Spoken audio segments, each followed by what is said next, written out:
तुम्ही ठाकरे बंधू जवळपास 10 वर्षांनी खास करून स्मृती दिनाच्या निमित्ताने एकत्र आलेले पाहायला मिळाले. मुंबई महापालिकेच्या निवडणुकीत देखील उघडलेले आहेत.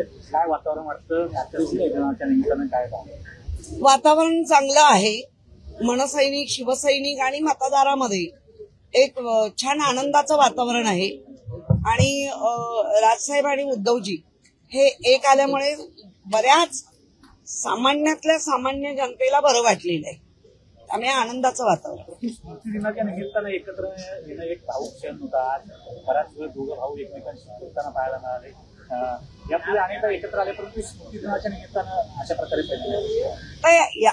हा स्मृती दिन पूर्ण 12 वर्ष पूर्ण झाल्यानंतरचा 13वा स्मृती दिन आहे. आणि दरवर्षी आपण सगळे असतोच. मे बी राजसाहेब तर जवळच आहेत, म्हणजे त्यांना इथेच येऊन दिलं पाहिजे किंवा काय. त्यामुळे आज आले, सगळ्यांना आनंद वाटला. त्याचबरोबर आता नगरपालिकांच्या निवडणुका सुरू झालेल्या आहेत. खास करून आता कणकवलीमध्ये शहर विकास आघाडी स्थापन झालेली आहे. त्यामध्ये शिवसेना ठाकरे गटाचे संदेश पारकर जे नगराध्यक्ष पदासाठी निवडणुकीचे आहेत, त्या ठिकाणी शिंदे गटानं त्यांना पाठिंबा दिलेला आहे. राजन पिली यांनी पाठिंबा जाहीर केलेला आहे. काय वाटतं? नाही, मी खरंच तिकडचा आढावा घेतलेला नाहीये, परंतु संपूर्ण कोकणामध्ये आज थोडंसं यांच्याबद्दलच्या रागाच्या भावना लोकांमध्ये आहेत. त्यामुळे चांगलं चित्र उमटेल. चाकणमध्ये देखील तीच परिस्थिती पाहायला मिळते. नाही, पूर्ण महाराष्ट्राचं हे मला माहिती नाहीये उगाच. पण जे लोकांमध्ये अपेक्षित आहे ते लोक आता तो अपेक्षित बदल, म्हणजे ज्याप्रमाणे सगळं चाललंय, नक्कीच आधीची चित्र काय वेगळी असतात आणि मग एकदम वेगळं चित्र येतं. त्यामुळे खरंच लोकशाही घालवण्याचा मार्ग चालू आहे की टिकवण्याचा, हेच लोक संभ्रमात आहे. कोकणात राणेंच्या विरोधात सर्व पक्ष एकवटलेले पाहायला मिळतात कणकवलीमध्ये. ते होतीलच, कारण फारच दंडेलशाही आहे. त्यामुळे होऊ शकतं.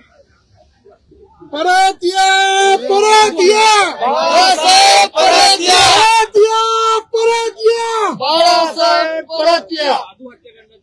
भाजपने त्यांच्यावरती आरोप केला होता, त्यांना आता भाजपने त्यांच्या पक्षामध्ये घेतलंय, असं मात्र याच्याकडे काय नवीन आहे? सिंचन घोटाळा, चक्की फिसिंग म्हणणारे उपमुख्यमंत्री होतात. हे महाराष्ट्रात काही नवीन नाही. सगळे आरोप ते जेवढे कोणावर करतील ते खरे, आणि तिकडे सरेंडर की मग बरे, असं ते आहे. त्याच्यामुळे आम्हाला काय याच्यात नवीन नाहीये. फक्त या, तुम्ही कसेही असाल. म्हणजे आता ज्याला गुंड पुंड हे म्हणत होते, ते सगळे गुंड पुंड त्यांच्या मांडीवर आहे.